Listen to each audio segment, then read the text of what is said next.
Chapter 3. A Bit Mad. A ripple of astonishment moved through the room. Miss Scarlett appeared at my side in what seemed like an instant. "Follow me." She yanked me to my feet. "Now." We went to the library next door, a warm room filled with shelves and yellowing maps on the wall. Volumes of old books occupied every available slot, tumbling over each other in piles on the floor near a few study tables. Sheets and rolls of parchment were scattered across a few tabletops, along with jars of ink and skinny feathers. Miss Scarlett pushed me into a dusty chair. It faced a wall with 2 windows and a low fire that burned in the grate. Miss Bernadette entered not far behind, closing the door after her.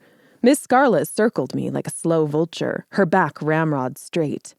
"Are you a fool, Bianca Monroe?"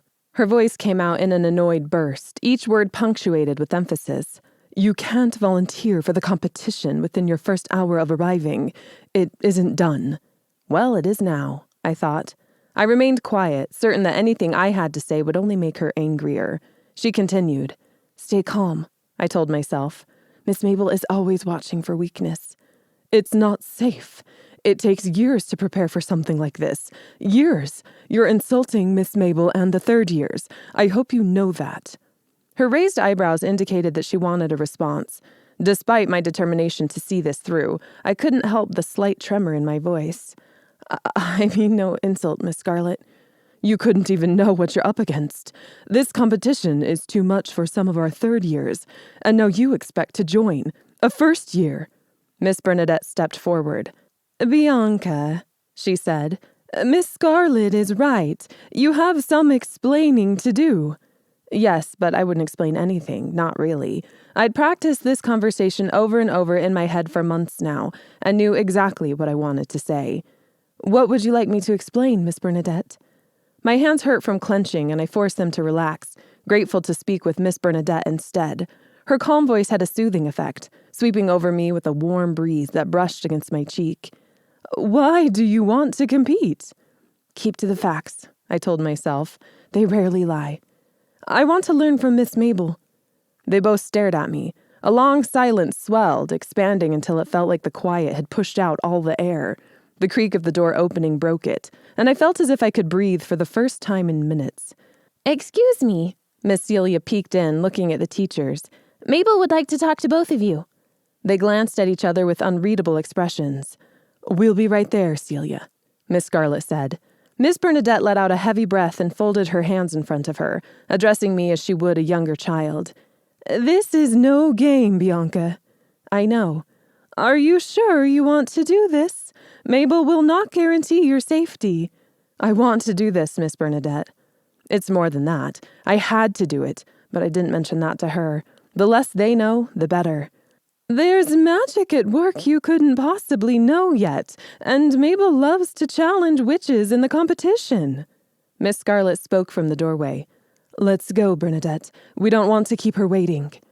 Miss Bernadette kept her eyes on me for a few moments more, then nodded. "Okay." I stood up as she walked away. "I can do this, Miss Bernadette," I called after her, holding onto the back of my chair, feeling suddenly desperate. Why did all my plans hinge on the decisions of other people? "Will you tell her?" Miss Bernadette stopped in the doorway. "I'll let her know you said that." The calico cat leapt onto a nearby table as the heavy door closed behind them. I stared at its strange yellow eyes and wondered how long it had been there. The candle in my room sputtered whenever the wind blew past. It fluttered, threatened to die, and then straightened back up. I felt an odd kinship with it. Although I ate plenty at dinner, the gnaw in my stomach afterwards had nothing to do with food. I sat on the floor with my back against the wall and my knees drawn into my chest. It felt safer that way, like I could keep myself inside, protected from the wolves of my new environment.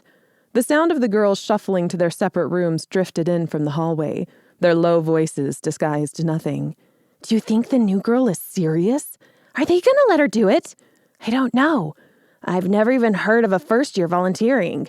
It's not possible for her to actually win, is it?" My fingertips skimmed the surplice. The red, swollen skin smarted with offense. I stopped touching it, instead covering it with my sleeve. It felt like a brand, properly categorizing me. Girl, witch, student. Nothing more, nothing less. I am more than what they train me to be, I thought. Something slid underneath my door, and departing footsteps left me in silence. A thick brown envelope, tied by a length of twine, with the stem of a purple flower held in the middle of a knot. I held it in my hand, barely willing to breathe on it, as if it were a sheet of glass about to break. When a knock came to my door, I jumped. Come in." Camille's blonde hair spilled in first. She gazed around, only half of her face visible. "Are you busy?" "No, great." Lita followed, then quickly shut the door and pressed a finger to her lips. We waited in a stressed silence until her shoulders relaxed a little. I wasn't sure what we paused for until Lita said, "You've only got a few minutes before Miss Celia comes to do final checks." Camille hopped onto my bed and stared at me with wide, distressed eyes. "Are you okay?" I tucked the envelope in my sleeve and stood. Yes, I'm fine. Back to calm and confident, I thought, pushing my worries away to deal with later. No fear. "Then are you crazy?" Camille said in a high screech. "Why did you volunteer? No first year has ever volunteered." "That's not true," Lita said, still standing by the door. "There's been one other, but it was decades ago. They were injured in the first match and had to drop out." "Whatever."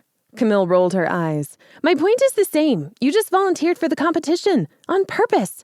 I can't let the new girl do something so stupid without saying something." I had the feeling that there was a lot Camille couldn't stop herself from talking about. "I want a chance to learn from Miss Mabel," I said. Camille looked dubious. "Sure, but is your life worth it?"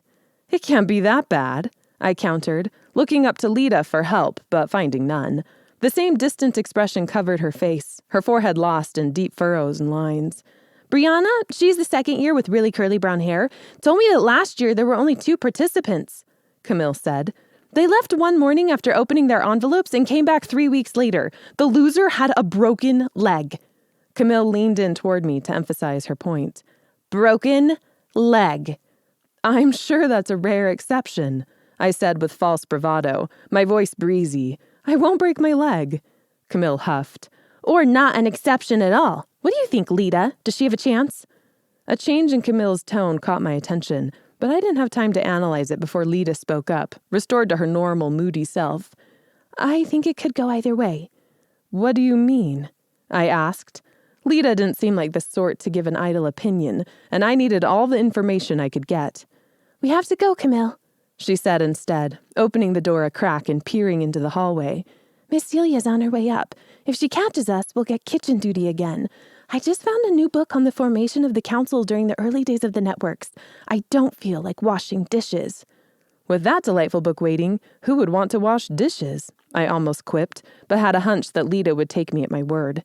Camille stood and straightened out her skirt. "Look, Bianca, I think you're a bit mad," she said, with more warmth in her tone than I would have expected. "But you're also new. I know how that feels. We'll come by for you in the morning and show you to class." "Thanks." I managed my first smile, a little humbled by her quick friendship. I didn't blame her opinion. I felt a bit mad myself most days. I'd appreciate that. After they left, I stared at the envelope in my hand and saw it tremble. "Dearest Bianca, the competition you entered is no ordinary game. As a competitor, you cannot afford to be anything as boring as ordinary. This year, there are 6 competitors, meaning there are 3 matches in the first round. The 3 winners will advance to the second round, from which only 2 may go on. These 2 winners will compete in the final match. The result decides my next pupil and assistant.